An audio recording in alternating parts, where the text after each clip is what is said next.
Je m'appelle Kevin Bustamante, j'ai 27 ans, j'habite à Paris, je suis non-voyant et actuellement je suis référent accessibilité numérique au sein de la société Acodis. Acodis, qui est donc la filiale technologique du groupe Adecco, est spécialisée dans les smart industries. Concrètement, on développe des solutions technologiques pour le compte de nos clients. Donc concrètement, on développe des sites web, des applications mobiles. On a toute une partie spécialisée dans l'ingénierie. On travaille dans l'aéronautisme, la smart city. On a également tout un pôle spécialisé notamment dans l'intelligence artificielle. Et on a, entre autres, parmi ces activités, développé une expertise autour de l'accessibilité numérique. Comment rendre accessible un site web, comment rendre accessible une application mobile pour une personne en situation de handicap. Aujourd'hui, beaucoup de sites web, beaucoup d'applications mobiles ne sont pas accessibles. Et là, c'est typiquement du vécu. Il suffit que j'aille sur un site web pour tout simplement commander mes courses ou même préparer mon itinéraire pour aller d'un point A à un point B. Encore faut-il que l'application ait été pensée accessible et codée accessible. Et c'est là, en fait, tout l'enjeu, c'est créer cette compatibilité entre les synthèses vocales et l'application.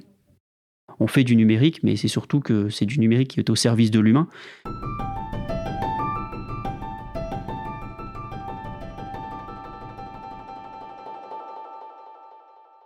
Je suis donc non-voyant, j'ai perdu la vue à l'âge de 6 ans. On peut dire que j'ai eu la chance quand même de voir jusqu'à l'âge de 6 ans et ce qui me permet aujourd'hui de garder des souvenirs. Et je sais à quoi correspond telle ou telle image. Si on me parle d'une voiture, je sais à quoi correspond une voiture, typiquement. Donc ça m'aide également dans mes déplacements. Moi, j'utilise donc la canne blanche pour me déplacer. La canne a la vocation à identifier les obstacles. Donc, si la canne tape dans l'obstacle, finalement, tant mieux. Tant mieux parce qu'en fait, la canne va me permettre en fait de détecter et donc après, libre à moi de le contourner. Donc, ça va permettre en fait de l'identifier.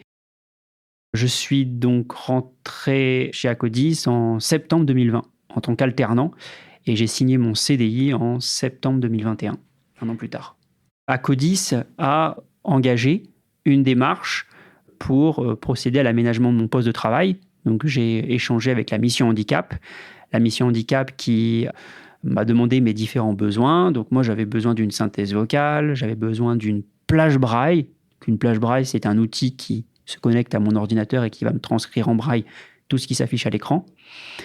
Et j'ai demandé aussi une visite des locaux pour une prise de repère, pour pouvoir aussi être en capacité de me déplacer seul sur l'étage. Et parce que j'ai aussi un matériel qui est assez volumineux, une plage braille de 80 caractères, c'est assez encombrant, un casier. Et on m'a mis aussi un casier qui puisse prendre la totalité de mes outils. Et donc ça, c'est typiquement des aménagements du matériel qui a été mis en place à mon arrivée. Et donc j'ai disposé de ces outils dès le premier jour. Et pareil, au niveau des locaux, j'avais pu déjà faire une visite des lieux en amont. Ouais, là. Donc là, je suis devant mon poste de travail. J'ai un ordinateur portable classique avec un écran, avec un clavier. Cet ordinateur, j'ai branché un clavier AZERTY, clavier standard, et j'ai aussi une plage braille. Donc une plage braille, c'est un outil directement connecté à mon ordinateur qui va me transcrire en braille tout ce qui s'affiche à l'écran. Donc j'ai la possibilité de lire en braille.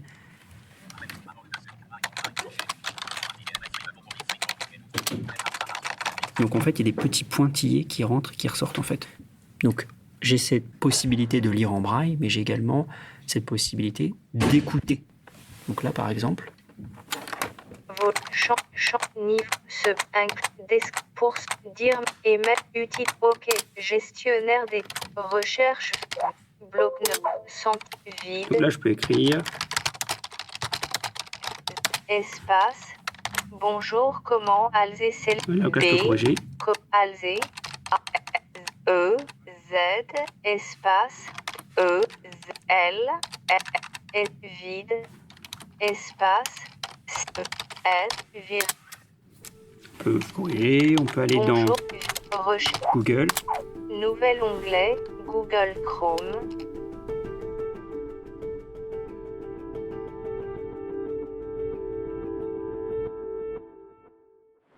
Donc là, nous sommes devant les ascenseurs. On a 8 ascenseurs. Donc typiquement, il faut savoir lequel demander. Et donc là, en appuyant sur le petit bouton ici, Prière d'indiquer la destination. je peux choisir. Tac. Prière d'indiquer la En destination. appuyant sur le 0. Parce que 0, tout simplement, cabine, H. comment j'arrive à me repérer sur le pavé numérique, sur la touche 5, il y a un petit point. C'est un petit point en relief qui me permet de me repérer sur le pavé numérique. Ça, au départ, c'était pas prévu. C'est pourtant une tour qui est récente, avec aucun dispositif de vocalisation.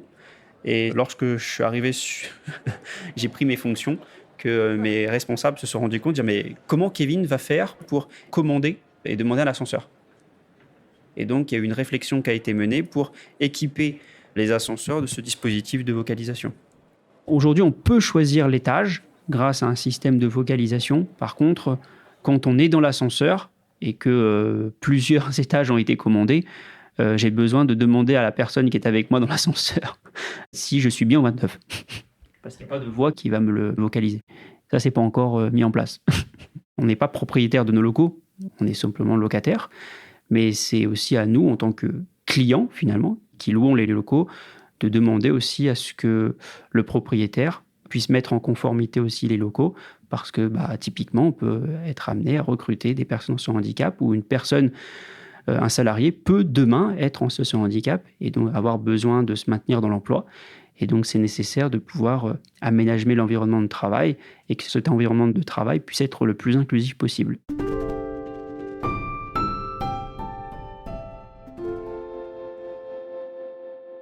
Avec mes collègues, ça s'est super bien passé, une belle intégration, et puis une belle cohésion. On travaille sur des sujets qui sont intéressants, parce que l'accessibilité, qui est un sujet alors digital, mais qui est avant tout humain.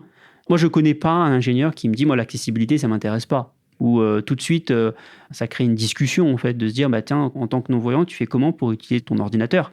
Comment tu fais pour utiliser l'écran tactile de ton smartphone ? Et donc, ça crée déjà un échange, une discussion. Et donc là, en fait, on n'est plus la personne handicapée et l'expert technique. Non, on est deux experts qui vont échanger et qui vont réfléchir à des solutions pour rendre accessible la solution. Et donc finalement, le handicap, je ne peux pas dire que ça a été un obstacle. Au contraire, c'est plutôt même mes collègues qui deviennent aujourd'hui militants, qui... Je me souviens, dans notre espace déjeuner, on a un frigo connecté. Et donc, je sais qu'un de mes responsables s'était réjoui d'avoir ce frigo connecté. Et j'avais une de mes collègues UX/UI qui avait dit oui, c'est très bien d'avoir un frigo connecté, mais ce frigo connecté, il n'est pas accessible. Donc, Kevin, il ne peut pas l'utiliser. Et donc, finalement, ce qui est intéressant, c'est que en étant au sein des équipes, et c'est pour ça que c'est important d'avoir aussi des personnes sur handicap qui se revendique. Il ne faut pas avoir honte de son handicap. Moi, je n'ai aucune honte de le dire, de le revendiquer, de l'assumer, parce que ça permet aussi de sensibiliser, de créer des ambassadeurs, parce que toutes ces personnes qui, demain, seront au sein d'Acodis, peut-être occuperont d'autres fonctions, ou plus tard, peut-être iront dans d'autres entreprises, porteront cette parole de l'accessibilité et pourront sensibiliser leurs pairs. Porter cette parole et s'engager.